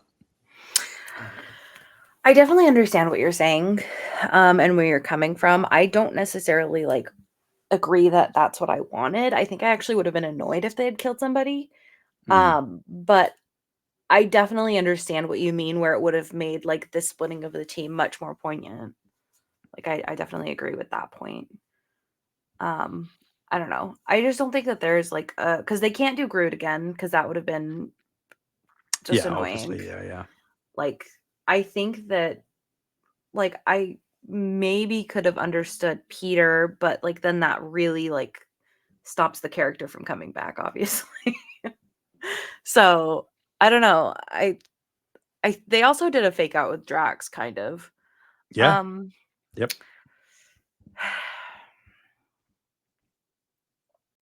I don't know. I think I'm okay with everybody making it out in this one. To be clear, I am as well. I kind of feel like cop out We is the also wrong thing, because we it's also not. come But at film and TV from very different perspectives. sure. So, and I think that that's playing out right now. Yeah. I I often I often like the downbeats, yeah. you know, really You like sort of people with messed up depressing lives. stuff. Yeah, yeah, Yeah. yeah. Yeah, I think like as I've kind of over this last year I've done a lot of reading and I've found that I like that sadder stuff. I like the introspective and like digging deep into people's characters, but I don't like when the show tells me that that is going to be about that, you know? Like Mm, I like when it's kind of snuck in the way that it is with like this movie where it's like it's a Guardians, so you're going to be getting comedy, you're getting fun, you're getting whatever, but then like they sneak in all of this stuff that makes the movie actually a lot more sad. So, I interesting. think you have to hide it from me, you know? Okay. It's like, when you have to give a dog like a pill and you have to like put peanut butter on it or whatever. Sure. Yeah. Yeah. I think that's what I've discovered about myself this year. Mm, So, okay, the last piece, and in my opinion, the most important piece for this that we have to cover is Rocket. Mhm. who was actually gone for most of this film. But I would argue we learned the most about him, even though he was gone. Um, Man, there is so much. I know you don't watch anime, but sometimes I really do wish that you watched anime because there's like 2 or 3 anime that I wanna bring up, but you won't get, like, the references. Um, so that bums me out, but, um, okay, so we have Rocket. We have, like, first of all, the baby raccoons were so freaking cute. Oh my god, I didn't need that in my life. That made me so sad, and they were so cute. Um, I mean, so you we can bring have up the anime if you want to. You can do that, right? yeah, but, like, I don't it's not helpful, like, because you don't know what I'm referencing, I guess. I think I'll bring it up briefly just because, like, I think if They anybody's might. watched yeah, I don't know. If anybody's watched it, one thing that I did wanna bring up is I really find that Nebula's story arc to be very similar to Kaneki Ken from Tokyo Ghoul, which is, like, wildly different references, but, the reason, like, I say that is because, like, basically what happens with Kaneki is that he like, I'm assuming you're not gonna watch this, so I'm gonna mildly spoil it, I guess. He basically is tortured so much to the point where pain doesn't matter to him anymore in the way that Nebula kind of just pulls herself back together. He has the same thing where he's basically tortured by this guy continuously rips out all of his fingernails and toenails for a very long time. Like I can't remember how long it is. I think it's on the like around like a month. And so he just like continuously tortures him for like a month. And then to get out Kaneki basically breaks his own body, like, he breaks his arm and, like, twists himself out of, like, this, like, device that he's being held in. He breaks his own body, twists himself out, and then kills this guy and is like, "You thought that, like, by torturing me and making me immune to pain, that suddenly, like, like, that I would always care about pain?" He's like, "You've ruined me now," basically, and I find that, like, it's a really interesting, like, comparison to Nebula where it's like she's like, they don't say it at all, but, like, she's been put through so much pain that, like, when she just, like, pulls her body back together, like, and even in the middle of the fight where her neck gets snapped and then she just, like, snaps it back, like, you have to imagine, like, in actuality, like, the amount of pain that she's probably going through is very, very intense levels. So, that was just my thoughts on that. The other one I wanted to bring up that I think is really interesting is, Made in Abyss, which is one of my favorite anime of all time. And the reason I wanted to bring it up is because of, like, Rocket and his friends. So, basically, Made in Abyss is there's this abyss, and the further down you go, you can't come back up because there's negative consequences, because there's layers of the abyss that if you try to rip through them, it has negative effects on your body. The first effect is just, like, nausea, and then it makes you violently ill, stuff like that.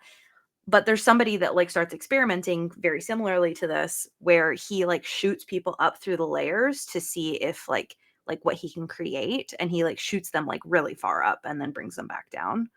And it kind of creates what reminded me of, like, Floor, where it's, like, there's, like, this, like, really sad kind of puddle of a being that used to be a human, um, and yeah, it just kind of reminded me of that. And so I cannot get my like the whole time it was like Rocket's story, I could not get Made in Abyss out of my brain. Um, and yeah, I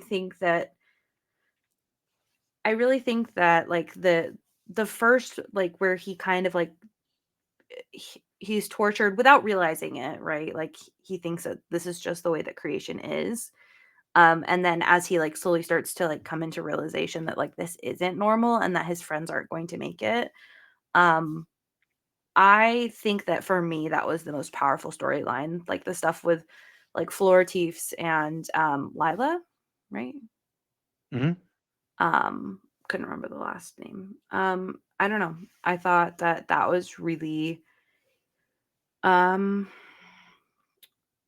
it's interesting because it's also not something that we necessarily come across a lot. Like, I feel like the stuff that some of the other characters went through is stuff that we would come across a lot more frequently, where it's like you feel like the person like isn't the same person anymore, even though it's not literal. Or like, going through grief, stuff like that. Rocket story isn't something we come across a lot where it's like I don't know anybody that's personally been tortured, right? But Mhm. I feel like I like not identified, but like I feel like it was the most strong storyline for me.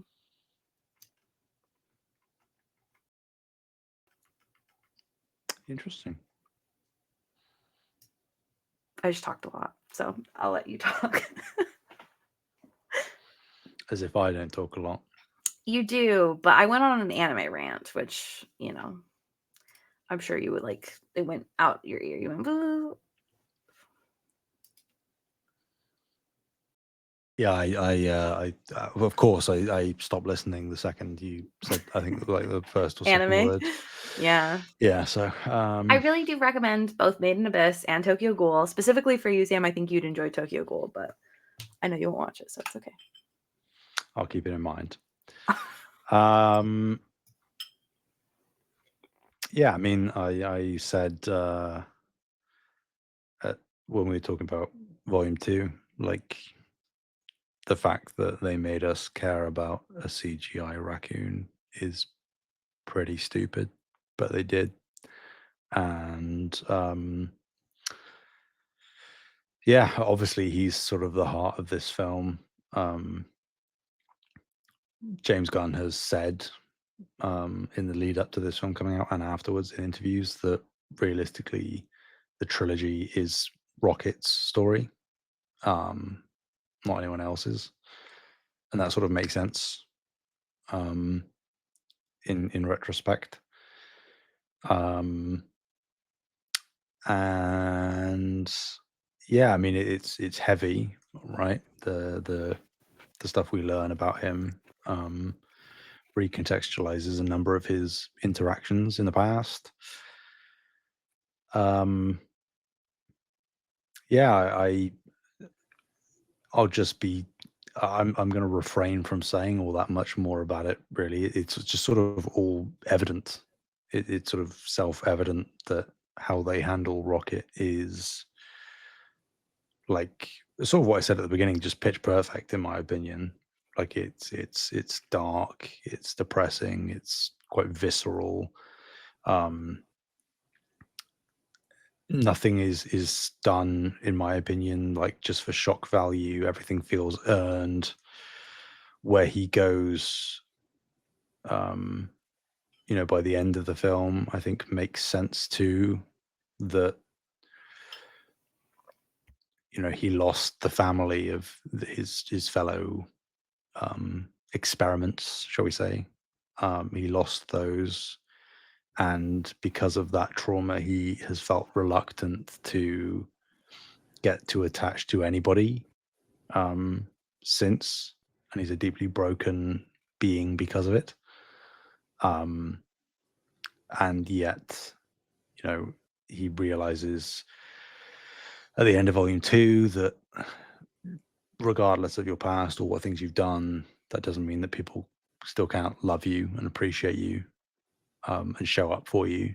And that's sort of like doubled down on in this film, where he's incapacitated and on the verge of death, and in his head we see him speak to Lila and the others and sort of want to go,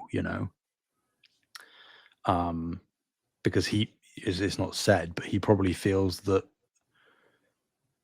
not only that's what he deserved, but the others that are still alive are better off without him. And that's a sad thing that we see reflected a lot of the time in real life. Mm, And I think that it's a very powerful message to send that is handled very depthly, and carefully, in my opinion, that it shows that, again, you might think something is best for you, um, or to toss in a towel. Things seem to be heading in a certain direction, so you give up.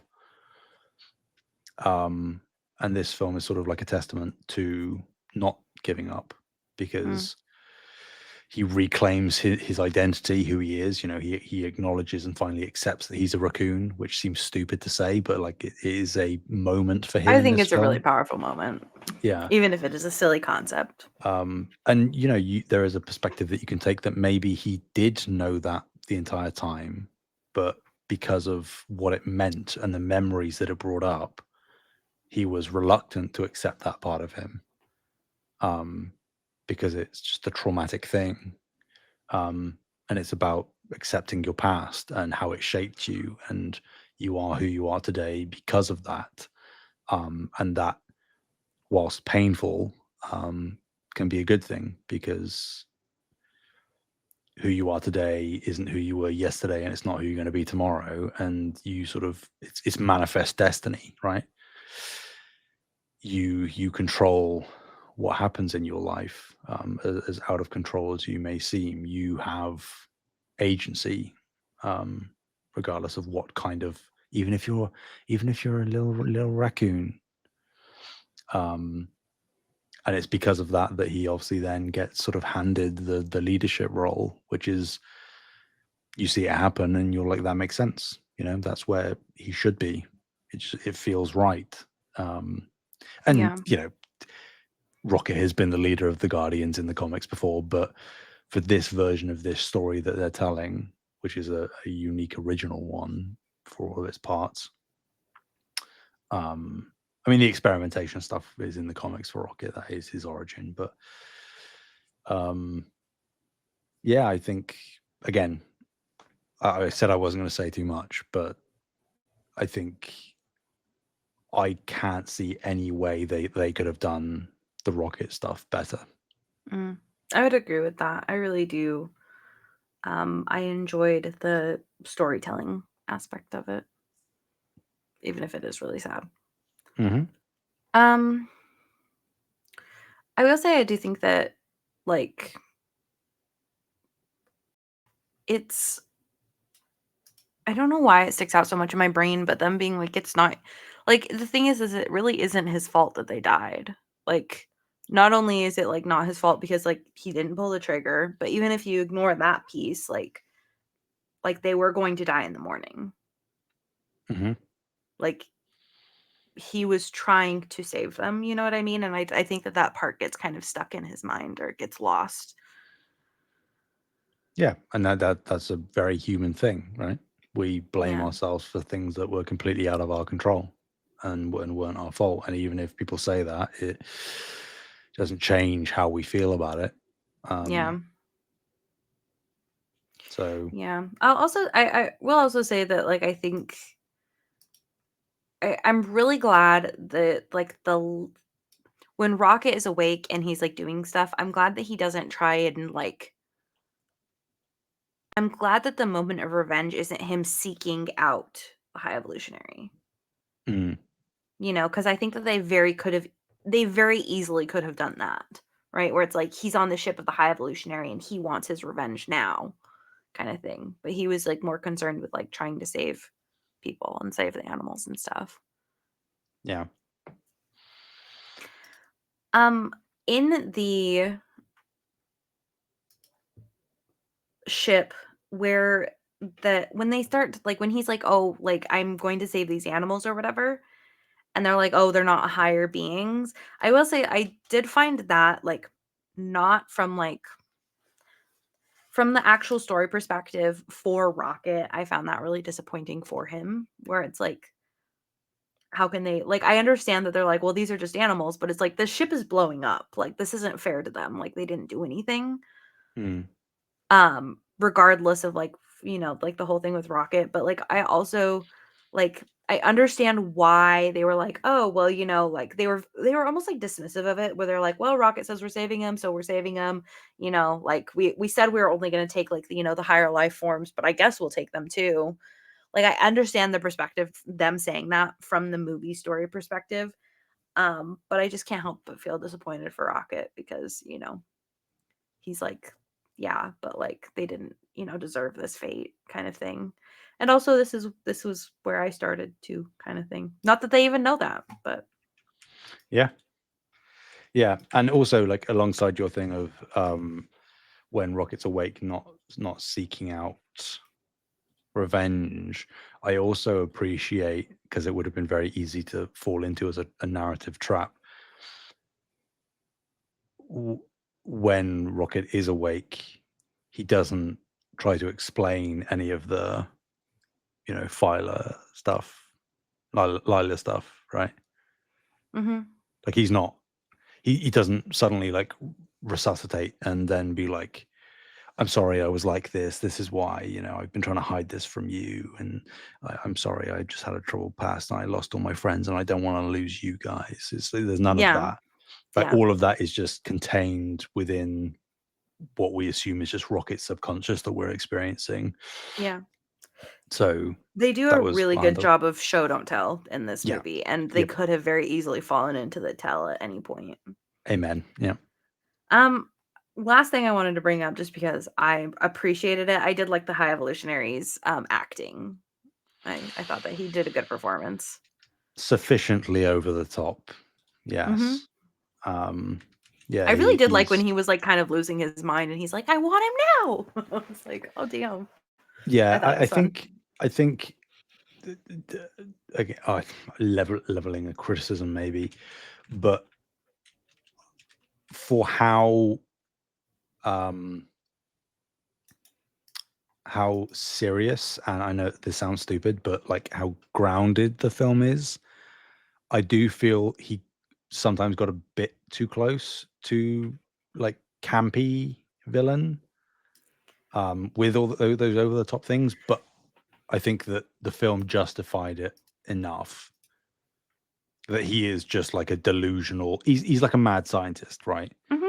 And I think the film did a good enough job of showing that, where it's like, well, okay, this doesn't feel entirely out of place.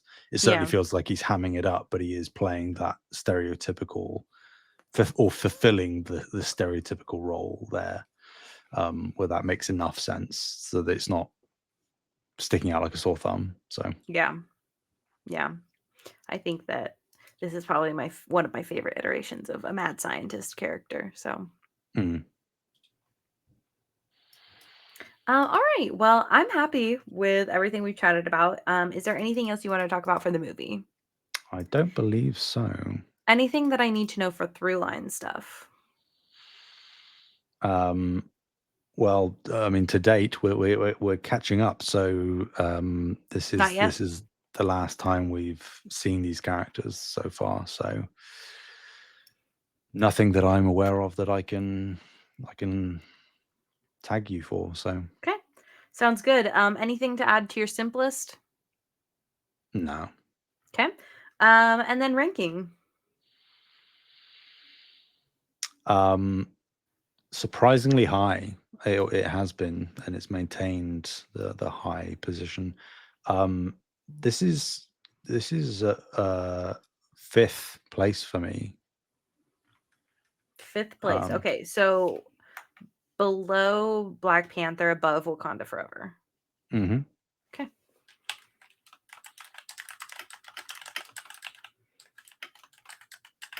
Any other words on that, on your placing?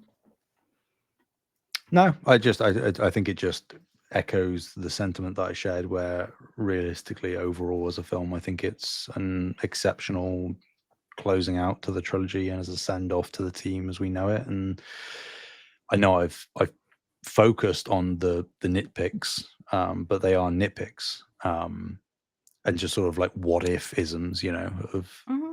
I could see a version of the film where this happens or this happens, but I don't really have that many, outside of a few character things, any issues. So it's a film, weirdly, for how dark it can be, I do love going back to. So Yeah, so just to give you guys a little bit of context, over time, I've kind of, as we move away from some of the movies, and I like it becomes almost an equal distance thing where I'm like, and now far enough away from some of the movies that I can objectively like understand which one I liked better. I have rearranged my list a little bit. I won't identify all of the pieces that I've rearranged. One of the ones that is important just for our discussion purposes is Spider-Man No Way Home was number one, Loki season two, number two, Avengers Endgame number 3, Infinity War number 4, and then Black Panther, the first one, number 5.